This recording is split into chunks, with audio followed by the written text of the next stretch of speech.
Hello আমার মিষ্টি বন্ধুরা, তো দেখো আজকে তোমাদেরকে দেখাবো বরবটি বাটা বানানো। তো এখানে দেখো আমি বরবটিটাকে কেটে পরিষ্কার করে ধুয়ে নিয়েছি। আর এখানে নিয়েছি দেখো কয়েকটা রসুন নিয়েছি আর একটু কাঁচা লঙ্কা নিয়েছি। তো চলো কিভাবে বানাচ্ছি তোমাদেরকে দেখাচ্ছি। এখানে কড়া বসিয়ে দিয়েছি, দিয়ে দিলাম একটু সর্ষের তেল।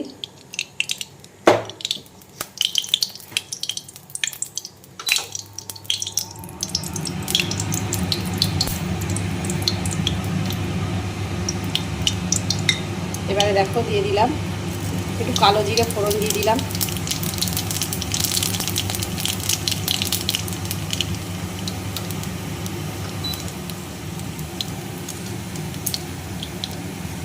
তেলটা আমার হয়ে গেছে গরম।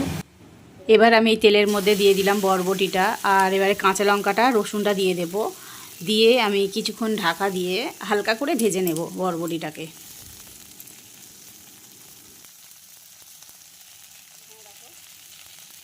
কাঁচা লঙ্কাটা আর রসুনটাও দিয়ে দিলাম একসঙ্গে। তো বন্ধুরা এখানে বরবটিটাকে হালকা করে নেড়ে চেড়ে নিয়ে আমি কিছুক্ষণের জন্য ঢাকা দিয়ে একটু জাস্ট হালকা করে ভেজে নেব।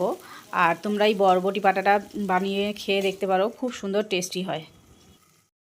তো দেখো বন্ধুরা এখানে কিন্তু আমার মোটামুটি হালকা করে ভাজা হয়ে গেছে। এবারে কিন্তু আমি ভাজাটা নামিয়ে দেব।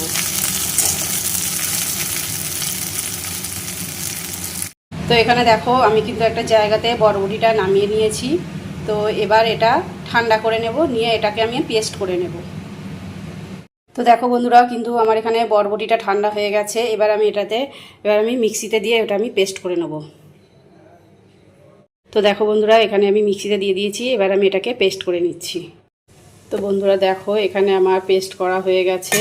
এবার আমি একটা জায়গাতে ঢেলে নিচ্ছি। বন্ধুরা দেখো এই যে বরবটির পেস্টটা আমি একটা জায়গাতে ঢেলে নিয়েছি। তো এখানে আমার বরবটি ভাজার যেটুকু তেল ছিল ওই তেলের মধ্যে আমি আরও একটু তেল অ্যাড করে দিচ্ছি।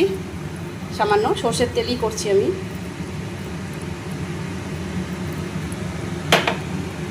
আরও একটু কালো জিরে ফোড়ন দিয়ে দিলাম।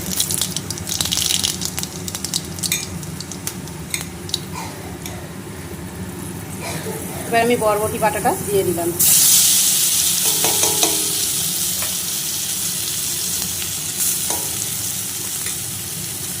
এর মধ্যে সামান্য একটু হলুদ গুঁড়ো দিয়ে দিচ্ছি, সামান্য একটু নুন দিয়ে দিলাম, একটু সামান্য চিনি দিয়ে দিলাম। এবার এটাকে অনবরত নাড়তে হবে, নেড়ে নেড়ে একদম ড্রাই করে নিতে হবে। গ্যাসের ফ্লেমটাকে মিডিয়াম ফ্লেমে দিয়ে রাখতে হবে।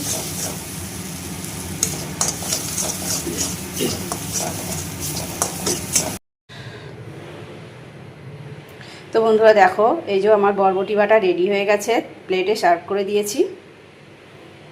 তো আমার রেসিপিটা তোমাদের কেমন লাগলো কমেন্টে জানিও। ঠিক আছে বন্ধুরা, টাটা।